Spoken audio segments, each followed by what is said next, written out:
He's been through so much and has never complained. Never. If it weren't for the fact that he is bald and that he's lost his eye, most people wouldn't realize he was sick. We were just playing football out in the front yard. A couple of the kids were playing, and Ben, got hit in the eye with the football. And then his eye was swelling up, and then they went in to see a doctor, and they found out that he had cancer. Your hemoglobin is 11.7. The most amazing thing about him, when we were talking about having to have surgery to remove his eye, and Ben, he was the kind of kid that said, it's the eye that's the problem, can't you just take it out?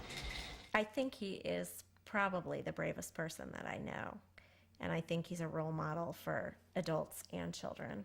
You just pretend that he's not missing an eye and just have fun. These are the bad ones. He's just always been very passionate about animals and always has wanted as many animals as we would allow him to have in the house. Well, I just begged my mom and begged my mom and begged my mom, actually. And she said, well, since he loves animals so much, I guess he can have some. But my lizard's name is Lizzie. My horse is named Pretzel. And my dog's name's Polly. And my guinea pig's named Dusty. I need to put 2 hairs in there.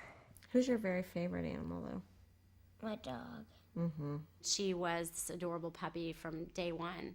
And while they all had a role with the dog, Benjamin, who wants to be a veterinarian, just immediately connected with this dog in a way that I don't think anyone else could have.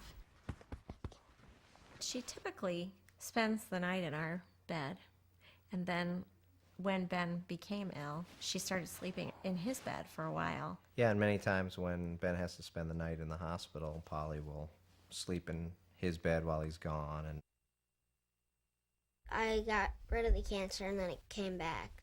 So Right before his cancer came back the second time, she started sleeping with him again. And sure enough, a week later, they got him rescanned and the cancer was back.